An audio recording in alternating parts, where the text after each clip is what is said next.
Pessoal, vamos ver quem nos trouxe a pergunta de hoje. Foi a Edmilza Moraes. A Edmilza me perguntou assim: Aniele, eu fiz uma pré-digitação no Banco Pan.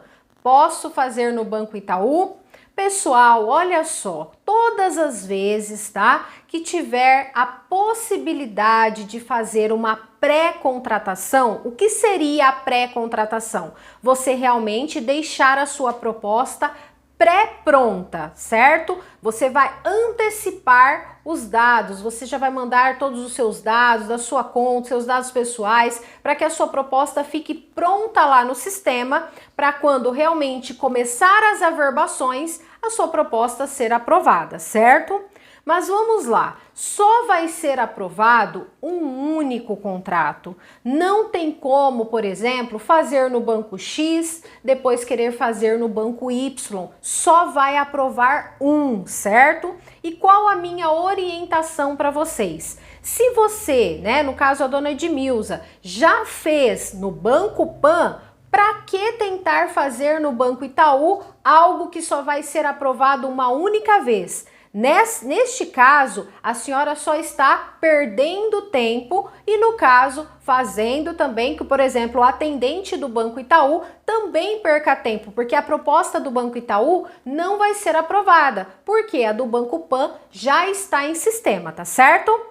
Bora lá, pessoal. Próxima pergunta foi o Luiz Ferraz. O seu Luiz perguntou assim: tenho 68 anos e pago 1.200 mensais e nunca acaba. Bom, a pergunta ficou um pouco ampla, né? R$ 1.200 mensal do quê? Mas entende-se neste caso que seria, por exemplo, o total de empréstimos que o senhor paga. Pelo menos foi mais ou menos isso que eu entendi. O total de empréstimos, o valor de R$ 1.200, certo? Pois bem, precisa entender exatamente, seu Luiz, o que o senhor fez, tá? Porque muitas vezes o que acontece? A pessoa vai lá em um determinado momento, contrata o empréstimo consignado, aí, por exemplo, passa, sei lá, 2 anos, 3 anos, certo? E a pessoa, 4 anos, como o senhor colocou aqui, nunca acaba. E ela fala assim: nossa, mas meu empréstimo nunca acaba. Será que nesse tempo todo em que o senhor está pagando o empréstimo, o senhor não fez alguma renovação, seja um refinanciamento ou uma portabilidade? Porque, pessoal, todas as vezes que vocês fizerem algum tipo de renovação, seja refinanciamento ou portabilidade, o que vai acontecer? Vai encerrar aquele contrato que está ativo e vai começar outro em 84 meses, tá? Então o prazo sempre deve ser contado a partir do momento em que fez a renovação novamente. Não pode contar o prazo quando fez a primeira contratação, porque aquele contrato que você fez primeiramente, ele já foi encerrado há bastante tempo. Agora, se não fez nenhum tipo de renovação, nesse meio tempo, nesse período todo que se paga, aí precisa realmente verificar em quantos meses foram feitos e quantos já foram pagos, tá? Porque realmente o INSS segue criteriosamente o prazo contratado no caso do contrato, tá bom? Próxima pergunta, vamos verificar quem nos trouxe. Olha só, foi a Maria Costa. A dona Maria perguntou assim: tenho parcela de R$ 315,53, preciso fazer uma portabilidade. Bom, dona Maria, vamos lá. Primeiro, a senhora tem uma parcela boa, Uma parcela que não é de valor baixo, certo? Uma parcela relativamente alta. Ótimo, até aí tranquilo. Porém, para fazer uma portabilidade, nós precisamos do quê? Seguir as regras de portabilidade. Então, muitas vezes é colocado assim: eu preciso fazer a portabilidade. Tá, mas será que o seu contrato está apto a fazer portabilidade? Será que o seu contrato se encaixa dentro das regras?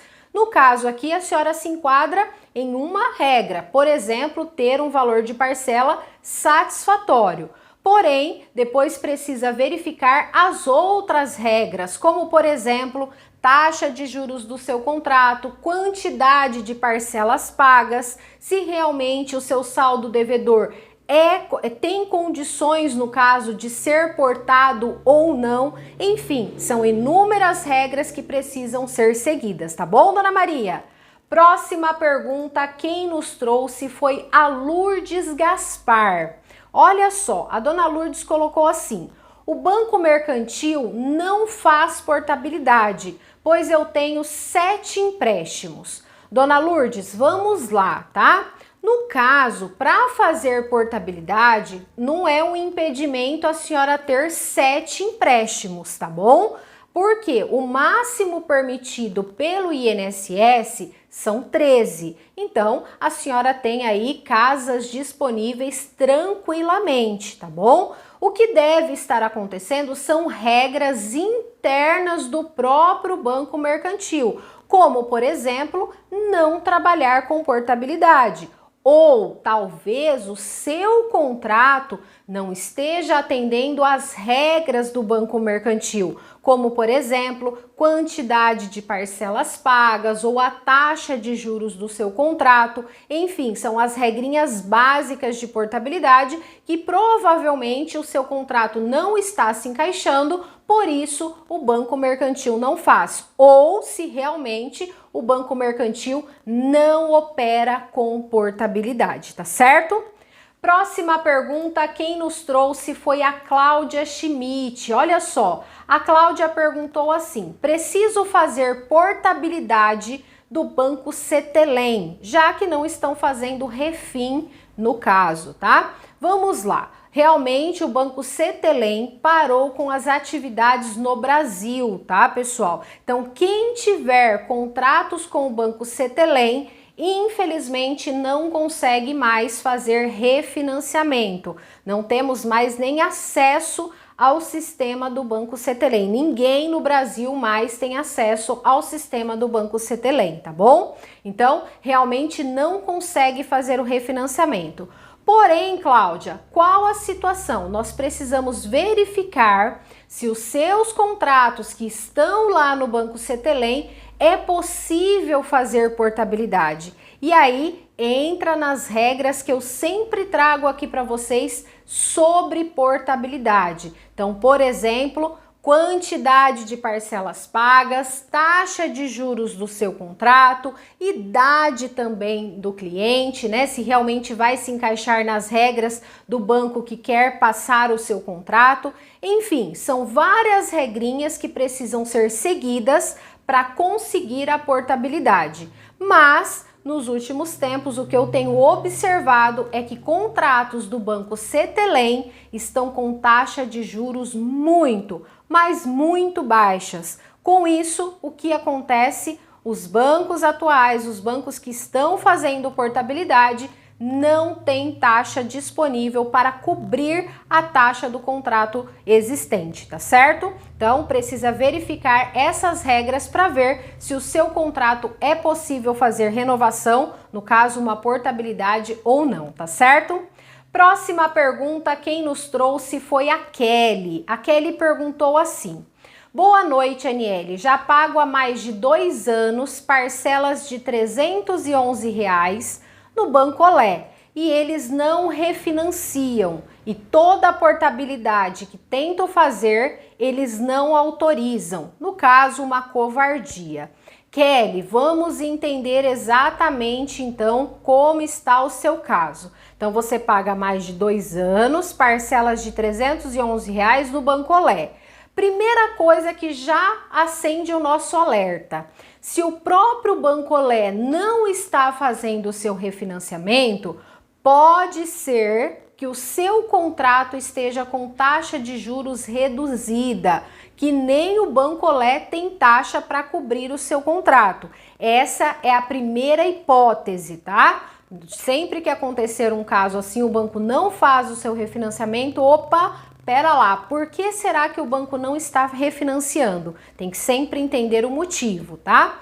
Outra situação, se caso você está pedindo a portabilidade, e o Bancolé não está liberando, também precisa entender o motivo de não estar liberando. O que está acontecendo? Ele não está mandando o seu saldo devedor? Ou será que não é a taxa do seu contrato que está muito baixa e o banco em que você está passando o contrato não tem taxa para cobrir? Pode ser essa situação também. Agora, se for a questão do banco não estar enviando o seu saldo devedor, neste caso, infelizmente não temos nenhum órgão que possa regulamentar isso, realmente cobrar esse tipo de situação para que não aconteça. E aí, qual a minha orientação? Se for nesse sentido, o banco não está enviando o saldo devedor, tá? Você entrar em contato através dos canais do Bancolé e abrir uma reclamação dizendo que você precisa da sua portabilidade e que realmente você tem direito a fazer a portabilidade, tá certo?